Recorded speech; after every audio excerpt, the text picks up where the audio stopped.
इंसान को इंसान से घृणा करना ये पंजाब ने नहीं सिखाया। हमने ऐसे नावल पंजाबी में हमारे लिखे हुए थे जो मैंने बचपन में पढ़े। आग की खेल, ये आग की खेल खेल रहे हैं, हमारे हुक्मरान खेल रहे हैं। दुखों इस बात का जो प्रवासियों के मुद्दे पे बात कर रहे हैं, कौन लोग हैं आप वीडियो देखना, वही लोग थे जो बोलते हैं जी बेअदबी होगी उसको मार डालो। वो भी वही लोग, उनको पता चल जाता था, सिखों को नहीं पता चलता, SGPC को नहीं पता चलता, अकाल तख्त साहब को नहीं पता चलता, लेकिन उनको पता चलता है। वो पकड़ के मार देते हैं। उनको शंका पड़ जाती है कि बाथरूम में बढ़ा शायद मारेगा, ये बेअदबी करने आया। उनको कैसे पता चल जाता है? कपूरथला में 2 हो गए, पटियाला में हुआ, मुरिंदा में हुआ। वही लोग थे जो किसान आंदोलन में बंदे को मार के टांग दिया, अधमोया करके टांग दिया, और वो तो सुरक्षा बलों के बैरिकेड पे टंगा था। हमारे पंजाब में क्या किया उन्होंने? अर्थव्यवस्था और हमारा जो संस्कृति है, ये दोनों पे हमला है। यहाँ का जो हिंदू है वो हिंदू सिख से लड़ाई नहीं कर रहा, ना करने को तैयार है। वो पूरा जोर लगा दिया इन्होंने, पूरी शक्ति लगाने के बाद सफल नहीं हो पाए। अब ये जो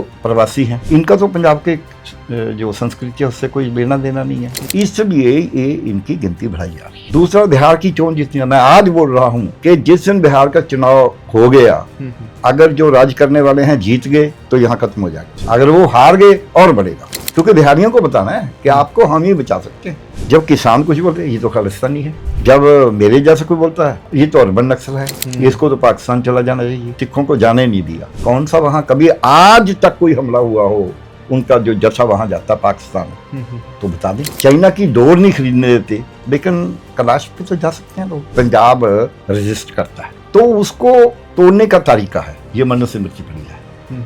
तो मनुस्मृति क्या बताती है? चाणक्य नीति। चाणक्य क्या बताते हैं कि जब किसी का आप जो उसकी अर्थव्यवस्था है उसको कमजोर कर देंगे तो आपके नीचे लग जाएगा। एक घटना हुई हुशियारपुर में हुई, यहाँ रेडियो वगैरह के भी प्रॉब्लम है, ये लॉ एंड ऑर्डर की प्रॉब्लम। यहाँ का एक पंधेर था हमारे पंजाब का ही, आप जानते होंगे निछारी कांड का। जी बिल्कुल। तो फिर उसमें भी तो बच्चे थे ना, फिर क्या सब पंजाबियों को मार देना चाहिए? हमें सोचना होगा। अगर पंजाबी ऐसे होते, इनको बनाया जा रहा है हमारे गलों में टायर डाल डाल के 84 में दिल्ली में। अभी जब कोरोना फैला तो वही सिख नौजवान जिनके पुरखों को साड़ा गया था, वो अपने सिर पे शीश पे सिलेंडर उठा के ऑक्सीजन का उन्हीं के घर दे के आ रहे थे जिन्होंने उनके पुरखों को मारा था। ये है हमारी संस्कृति। कली होवे ना बना विच लकड़ी, इसका मतलब ये है कि जंगल में भी एक लकड़ी भी अकेली नहीं होनी चाहिए।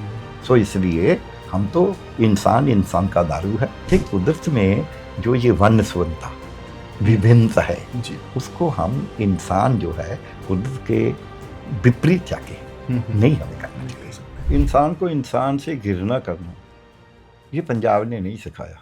ये हमारे जो देश के हुक्मरान हैं उन्होंने यही सब कुछ बताया है। कपड़ों से पहचाने जाते हैं, किसी को विजिलेंटी बने घूम रहे हैं। अब जो कानून की व्यवस्था है उसको हमारे हाथ में लेने का हमारा कोई अधिकार नहीं है। हम कुछ भी हों, सरकार का एक ढांचा है, वो संयोजित तरीके से उसको करेगी। उसको हम अपना आपत्ति दर्ज करवाएं। लेकिन मैं आपको पसंद नहीं करता तो मैं आपका गला दबाना शुरू करूंगा। एक ट्रक वाला किसी का एक्सीडेंट कर देता है तो क्या हम सब ट्रक वालों को मार देंगे? लेकिन एक हो क्यों रहा है, कावड़ी आ रहे थे, सड़क पे आ रहे हैं, हमारा जी खंडित कर दिया, बसें तोड़ दी, ट्रक तोड़ दिए, लोगों की गाड़ियां तोड़ दी, ढाबे साड़ दी।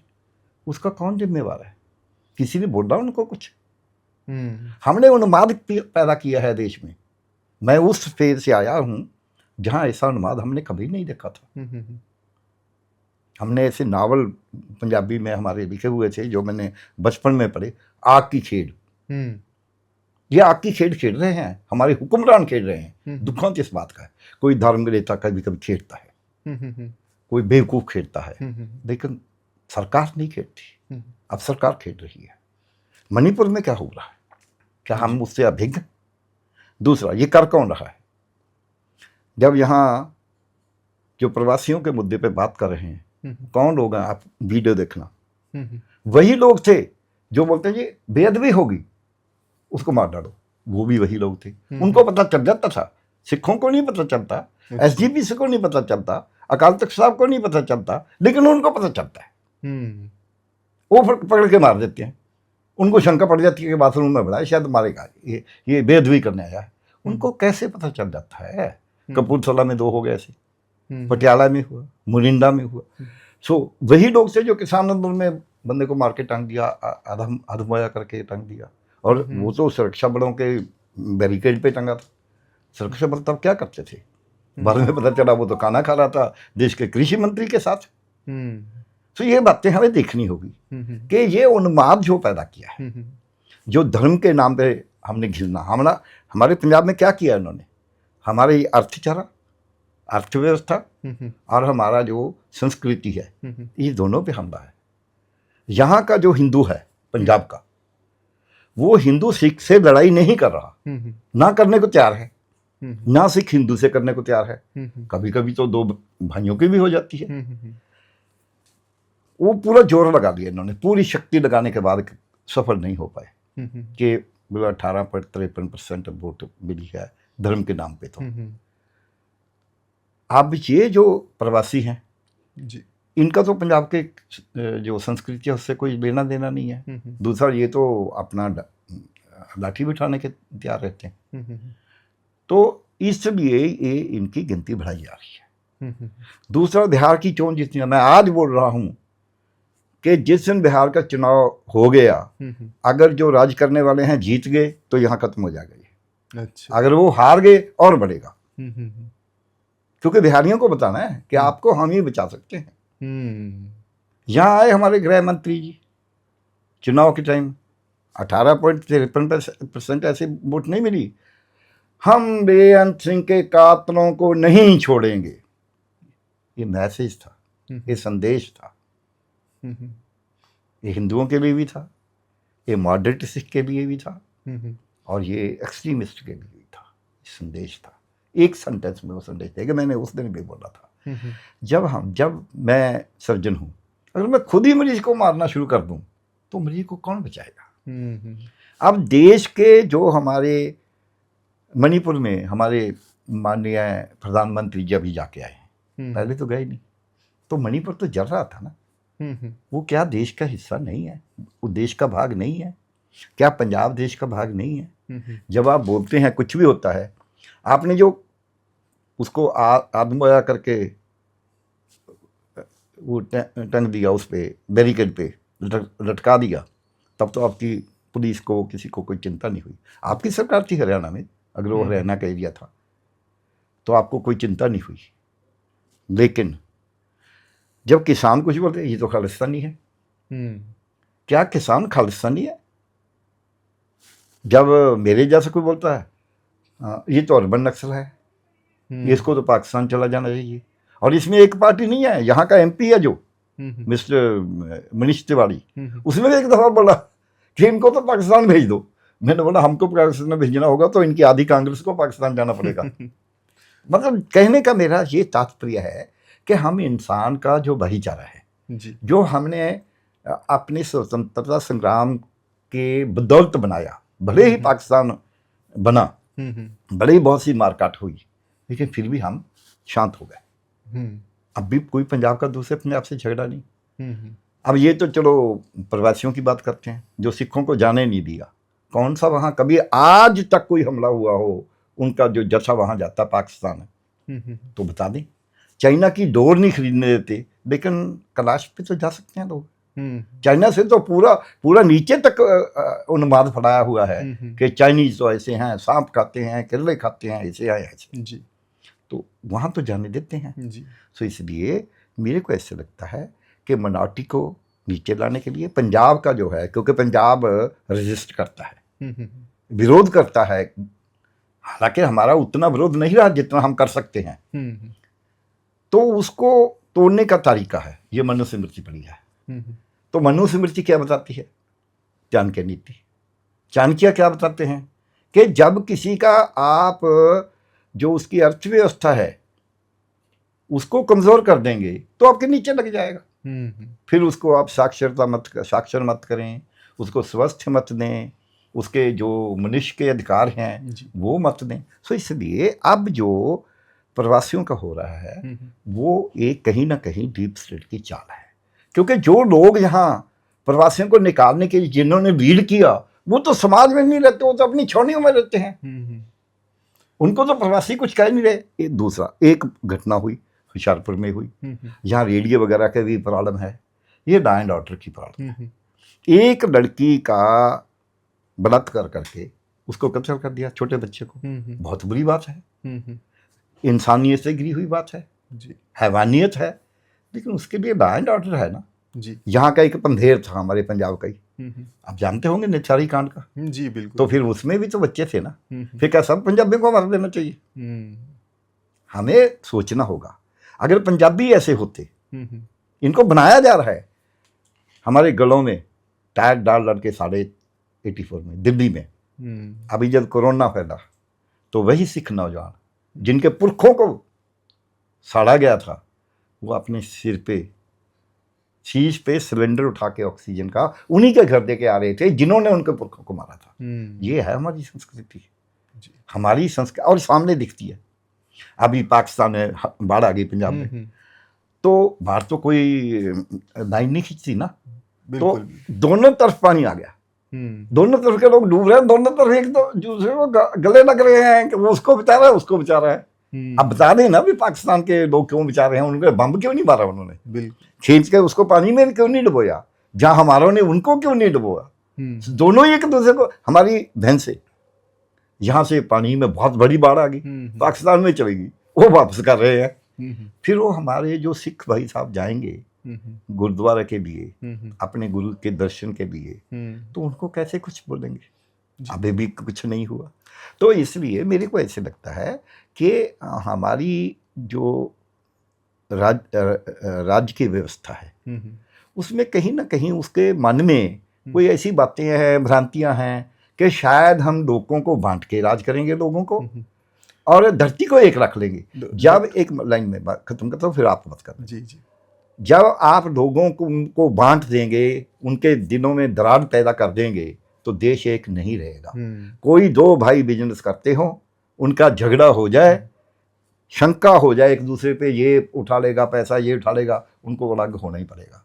मियाँ बीवी का झगड़ा हो जाए तो उनको तलाक देना ही पड़ेगा, अगर शंका ही होगी कि मेरे पास साथ ये सत्य से बितरी नहीं है, जब मेरे घर वाला कहीं जाता है जी, सो कहीं भी। इसी तरह देश है, हम तो प्रेम से रह सकते हैं ना जी।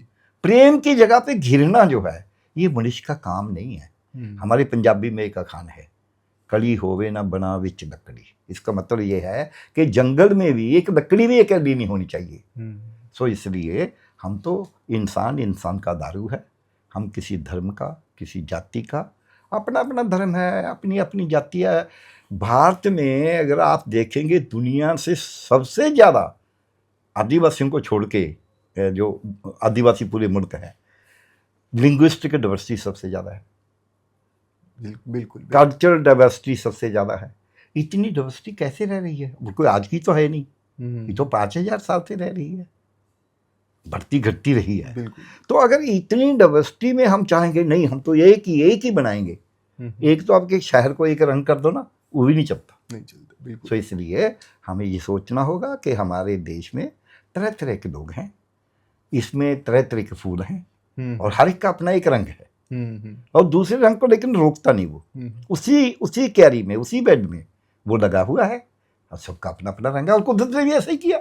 कुदरत में हम फूल भेज देते हैं क्यारी में, 10 तरह के फूल होते हैं, 10 तरह का अपना अपना रंग लगता है। क्यारी एक ही होती है, धूप भी एक ही होती है, पानी भी, जल भी एक ही होता है, खाद भी हम एक ही डालते हैं, लेकिन फूलों का रंग तो जुदा जुदा रहता है, पत्तियों का रंग तो जुदा जुदा, पत्तियों का आकार तो जुदा जुदा रहता है, पौधों का आकार तो जुदा जुदा रहता है। ये कुदरत में जो ये वन्यसुवनता, विभिन्नता है, उसको हम इंसान जो है कुदरत के विपरीत जाके नहीं हमें करना चाहिए। बिल्कुल, हमें हमारी प्लुरलिटी को सेलिब्रेट करना चाहिए। हमें बचपन से ये सिखाया जाता है, अनेकता में एकता, विविधता में एकता भारत की खूबसूरती है, और हमें इस भारत की इस खूबसूरती को बनाए रखना चाहिए। डॉक्टर साहब, आपने जो बताया, बहुत सारी बातें आपने इसमें इस तरह से रखी है कि हमारे दर्शकों को ये ज़रूर पसंद आएगी और उनका ज्ञान भी बढ़ेगा।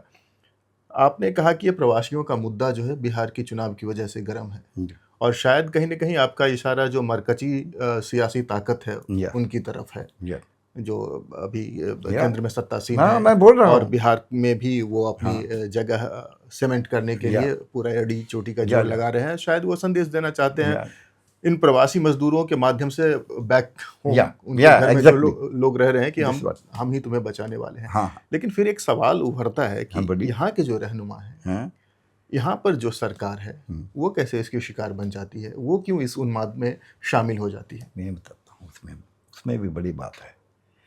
ये जो सरकार है, ये बातें तो वही करती है जो वो करते हैं, काम भी वही करती है जो वो करते हैं। इनका आपस में बहुत बड़ा झगड़ा है। जो इनके दिल्ली वाले हैं और ये जो इनके यहाँ हैं, इनके 95 का कोई मीनिंग नहीं, जितने ज़्यादा है उतने झगड़े ज़्यादा है। सो इसलिए ये कभी अमित शाह जी से भी मिलते हैं, इधर भी मिलते हैं, इसीलिए इनको मालूम ही नहीं होता हमारा क्या होता। हम बोलते हैं इनका हाल ये हो गया, शाम के मुंह में कोड़ गिर दी, खाए तो कोड़ी, छोड़े तो कलंकी। अब क्या करेंगे? आए अनुसार एक अपने मंत्रीगण को निकाल दिया कि ये इसने तो पैसा लिया है। अब तक उसको कोई सामने नहीं आया। यही बात मोदी जी करते हैं, जिसको बोलते हैं ये तो, इसको तो हम छोड़ेंगे नहीं, ये तो 65,000 करोड़ का आ गया, हम तो इसके निकालेंगे, लेकिन वो उनके पास चला जाता है, फिर साफ हो जाता है। अब SIR बिहार में क्या हो रहा है? हमारा तो चुनाव योग भी उनके साथ मिलता जा रहा है। आप एक पार्टी की बात मत सोचिए, यहाँ की पार्टी, वो पार्टी कोई पार्टी छोड़ो काम कर रही है। ना तो उनका तजर्बा, ना उन्होंने देश की एकता से कुछ लिया हो, ना ही उन्होंने स्वतंत्रता संग्राम में कुछ किया हो, ना उन्होंने कभी अपने जीवन में इतने बड़े काम किए हों जिससे लगे कहीं त्याग है। देखिए भाई साहब, हमारा देश बाकी दुनिया में जो भी हो, हमारा देश एक बात पे चलता है, और दुनिया में बड़े विद्वान भी उसी बात पे हैं कि जब तक इंसान त्याग नहीं करता, कहीं लोभ लालच में फंस के रहेगा, काम, क्रोध, लोभ, मोह, अहंकार, सबसे ज्यादा इसको हम रोकते हैं। कैसा नहीं है, इस पे कुंडा लगाना जरूरी है। ये 5 जो विकार हैं, इसी से संसार चलता है, लेकिन इसको कंट्रोल में रखना है। सो नियंत्रण में रखने के लिए कुदरत ने एक प्रक्रिया बनाई है। हमारे अंदर एंडोक्राइन ग्लैंड्स हैं, मैं डॉक्टर हूँ इसलिए जानता हूँ, वो उसको रोकती है, लेकिन कभी वो बाहर जाता है तो फिर हमारा मन रोकता है। सो उसको तो हम भूल गए कि हमने इनको बस में रखना है। अब तो हम, मेरे को कहने में थोड़ा मुश्किल लगता है, लेकिन कह रहा हूँ, हम बिकाऊ बनते जा रहे हैं। आप बोलिए, गुरु नानक देव कि कहाँ पढ़े थे जाके? उन्होंने कौन से ऐसे 10 लाख का कोट डाला हो? वो कौन से 8,000 करोड़ के हवाई जहाज में चले थे? उन्होंने कौन सा जो बिल्डिंग सा मिट्टी में बना दिया और दोबारा नया बनाया? उनको तो जमीन दे दी उन्होंने वो भी नहीं ली हुई। इसलिए सिखों में ऐसा है कि एक कुर्बानी की है, इसीलिए सिख इतने आगे बढ़े हुए हैं।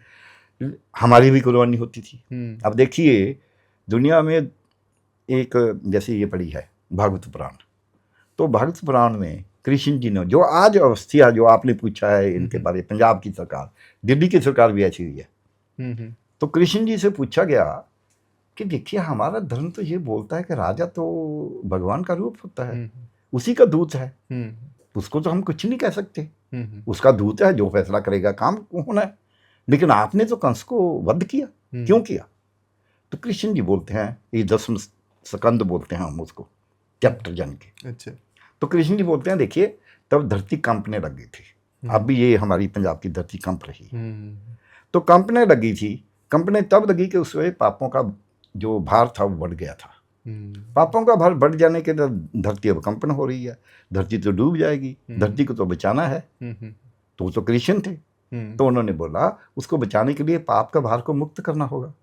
लेकिन पाप जो करने वाला उसके कारण हो, पाप करना, चोरियां, ठगियां, डाके, उधारे, कत्ल जो हो रहा है, जो ये होशियारपुर की बात बताई है, वो राजा का राज अच्छा नहीं था, इसके कारण हो रहा था। तो उसको पाप को खत्म करने के लिए राजा को खत्म होना जरूरी था। वो फिजिकली खत्म होता है, तक से खत्म होता है, नीचे गिरता है, वो दूसरी बात है। लेकिन जो राज्य व्यवस्था है, मैं इस पे ला रहा हूँ, जब तक वो न्यायपूर्ण नहीं होगी, जब तक वो वही करते हैं जो इनके हैं, वो सब ठीक हैं, दूसरों पे केस बनाते हैं,